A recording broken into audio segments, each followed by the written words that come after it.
Jeg hedder Alison, og jeg er psykolog på børneafdelingen i Odense, og så arbejder jeg med børn og unge, som har sygdom eller somatiske helbredsproblemer, samtidig med børn og unge og deres forældre. Jeg har valgt at tage kursus i hypnoterapi, fordi jeg synes, at det kan være rigtig vigtigt redskab, særligt for de yngre børn. Jeg oplever, at nogle af de yngre børn har svært med at indgå i samtaleterapi. Det her med at sætte ord på tanker og følelser kan være rigtig svært.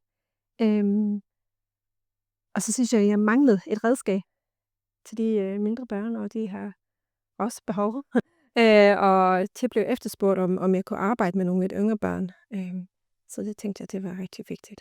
Ja, så det var primært for de yngre børn, at jeg tænkte, det kan være godt. Og så har jeg fået det anbefalet af en anden psykolog, som også arbejder på en børneafdeling, og hun har fået rigtig godt gavn af det. Altså, jeg har valgt det her kursus, fordi jeg tænker, det er en rigtig god blanding af både viden, men også redskaber. Så jeg føler, at jeg har fået begge dele. Og det er rigtig vigtigt for mig, at det er faglig en god argumentation for, hvorfor man skal bruge hypnose. Så jeg tænker det her med det at det er evidensbaseret, og også at man har fået rigtig mange værktøjer.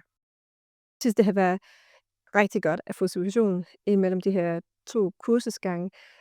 Også fordi man har det i ens kalender, så man ved, okay, nu har jeg supervision, så er man ligesom forpligtet til at gøre noget ved det.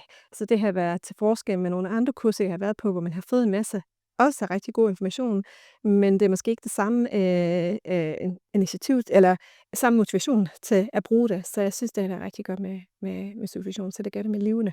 Så har jeg været mere bevidst om at bruge det i hverdagen, fordi jeg vidste, at det blev fyldt op på. Og så jeg vil have mulighed for faglig sparring omkring det. Ja, jeg oplever faktisk, at hypnoterapi allerede har ændret den praksis, jeg har, fordi jeg har brugt det på i mange situationer på børneafdelingen, og jeg kan se de gode resultater af det. Det har gjort, at jeg har haft nogle korte forløb, hvor jeg har set børn måske 3 gange, og kunne afslutte dem, hvor de mærker en bedring, og forældrene er mere i ro. Så det ændrer min praksis allerede nu. En af tingene med det her kursus, som har været vigtigt for mig, det er, at det er en læge, som står for kursus og underviser. Så jeg tænker, det her med det faglighed er på plads, fordi jeg nogle gange møder lidt skeptisk, når jeg ser, at jeg er på en hypnoterapikursus, men jeg siger, nej, men det er faktisk en læge, som har rigtig mange erfaringer at arbejde med børn og unge.